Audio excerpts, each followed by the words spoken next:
Hello everybody, it's Dr. C. Thanks for another great day of class. I think we got a lot done today. I was impressed. A lot of times the sign conventions can be quite confusing, and a lot of students struggle with that, but you guys really seem to pick up on that today. So let me remind you of a couple of things from class that you might see on the quiz, the pre-lecture quiz. So again, important that you know what are the sign conventions for delta S universe and delta G to indicate whether a reaction is spontaneous or not. All right, because remember, we're going to look at both the second law, delta S the universe, and then we're also going to look at the free energy change, delta G, to predict spontaneity. And make sure you know what sign you're looking at. I'm not going to write them down because we did that in class and it's going to be on the quiz, but this is something that you definitely need to know going forward. All right, so you'll see that on the quiz. The other thing that you'll see on the quiz is something that we did toward the end of class, and again, it deals with this sign convention thing. I guess I should use a little more technical term than thing, but you get the idea. All right, and we went through 4 possibilities, right? Where we said, well, what if delta H is negative and delta S is positive?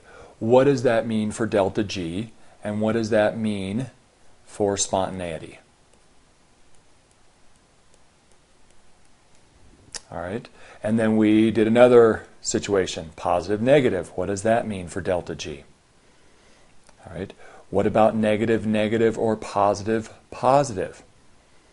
All right, so we went through all 4 of these in class today, and you really, again, this is where there's, signs for delta H, there's signs for delta S, there's signs for delta G, signs for delta S universe, so it can get confusing.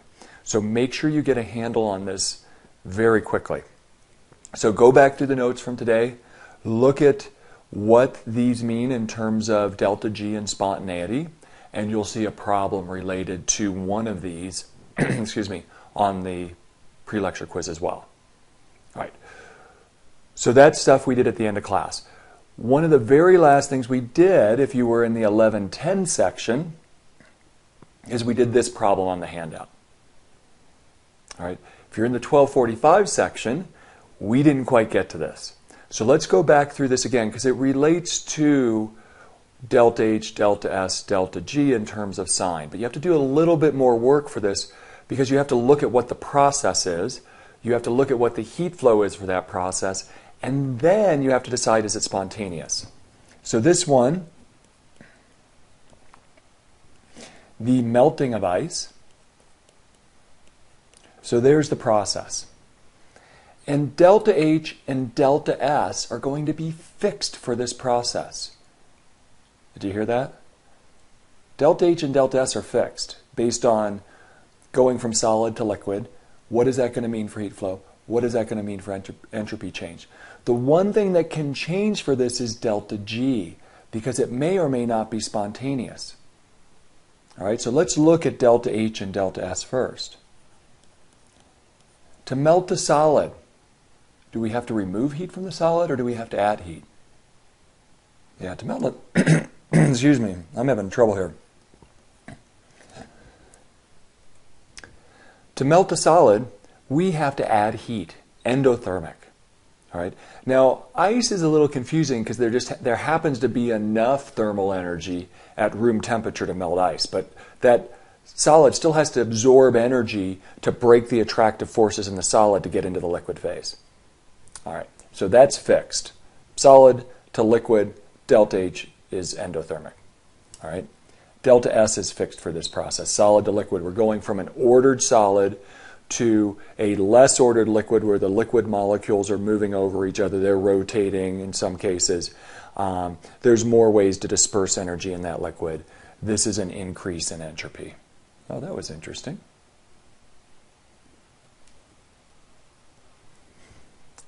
All right, positive. So delta H is positive, delta S is positive.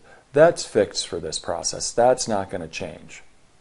All right, so anytime we melt a solid, delta H is positive. Anytime we go melt a solid and go from solid to liquid, delta S is positive.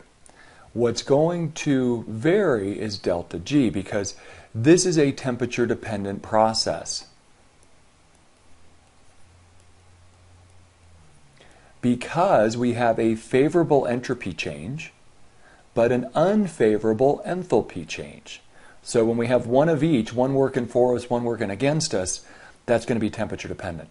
So then the big question becomes, at this temperature, is this process spontaneous? Does ice melt at 10 Celsius? What is the melting point of ice? 0 Celsius. We're above the melting point. Spontaneous. Delta G will be negative. Okay? Now, let me show you how I could easily change this problem. What if I change the temperature to negative 10 degrees Celsius? Does delta H change? No, delta H is still positive. Does delta S change? No, delta S is still positive, because we're looking at this process, solid to liquid. What has changed? Yeah, at negative 10, we're below the melting point of 0 Celsius, so it's not spontaneous. Our delta G is positive. Okay? So think through these.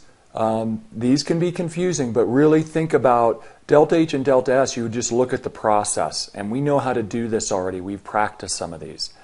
The kind of new thing is knowing, okay, well, we know it's temperature dependent. At that temperature, is it spontaneous or not? And that will determine your sign of delta G. All right, I've already been going for about 8 minutes, so I need to get through this last thing. So this is the last thing for the quiz and the last thing for the pre-lecture. All right.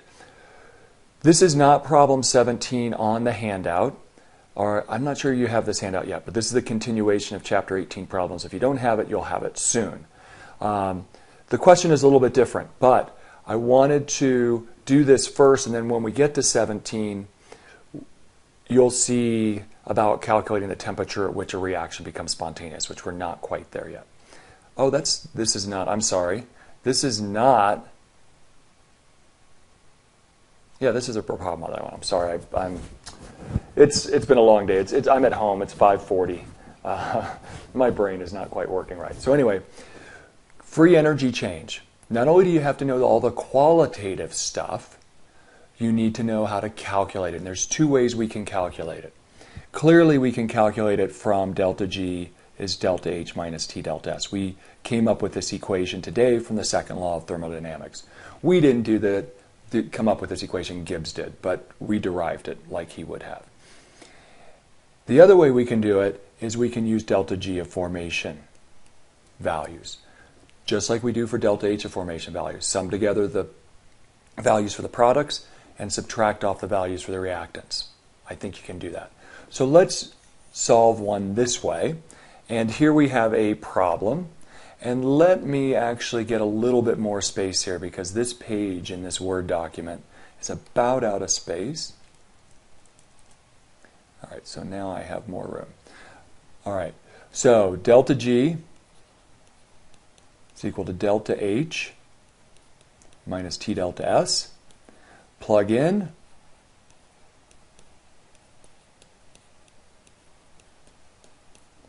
Temperature. 100 Celsius. Do we plug it in Celsius? No, that needs to be in Kelvin. So add 273. And delta S.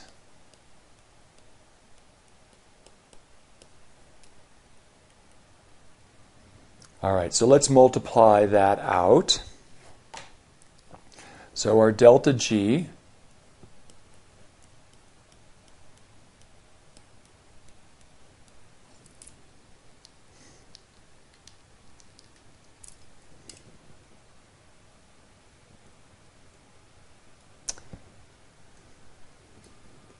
I'm not sure what button I hit there, but so this is about 59,000 754.6. And what are my units? Kelvin cancels, joules. All right, remember we talked about units and how important, you know units are important. But in this calculation, they're really important because delta H is almost always in kilojoules, delta S is in joules per Kelvin. So you're going to have to take care of that. Delta G, just to let you know, is most often expressed in kilojoules, not joules. So it'd be a good idea to convert this number to kilojoules, so the delta S term. So we divide that by 1,000. And if you divide that by 1,000, you're going to get 59.8. Okay, so, well, if you carried more, it'd be 59.754 and so on. But my calculator rounded it down to 59.8. We're going to subtract that from 174. And we end up with a delta G that is a positive 114. And I think we have 4 sig figs, so 114.4 kilojoules. So there's our answer for what is delta G for this reaction. All right. Is it spontaneous? Now remember, a negative delta G indicates spontaneous. Okay. Now let's look at our delta H and our delta S. Positive delta H, endothermic, unfavorable, but a positive delta S as we go from a solid to a solid and a gas, so an increase in entropy. So again, this is positive, positive. This will be temperature dependent. Okay. At this temperature, 100 Celsius, this is limestone, calcium carbonate. It's not going to decompose. But in class on Thursday, we're going to do a calculation and we're going to find out at what temperature this reaction does become spontaneous. Okay, at what temperature does this reaction become spontaneous? So we can actually calculate that, and we'll look at doing that in class on Thursday. All right, I am about to the end of my 15 minutes of fame or fortune or one of the two. I'm not sure. Let me give you one more hint for the quiz. So you're going to, backing up, you're definitely going to have to do one of these calculations on the quiz. So watch for that. Just like this delta G equals delta H minus T delta S. One hint for the quiz in terms of a problem like this melting of ice. What if we were to turn this around and look at the freezing of water?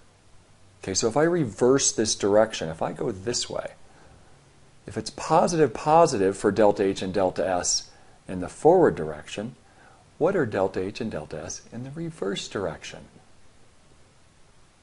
Okay, that's a big hint. I think you will get that. And remember, when you look at a process, the delta H and delta S, look at what's going on. Don't look at whether it's spontaneous yet. Just look at what's happening.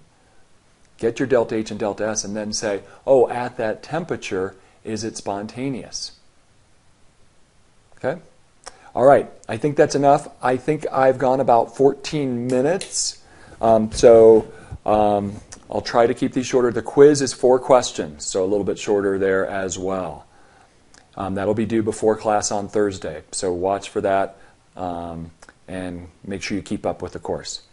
We should wrap up Chapter 18 on Thursday, and maybe we'll start the kinetics chapter, maybe not, but we'll see where we get to.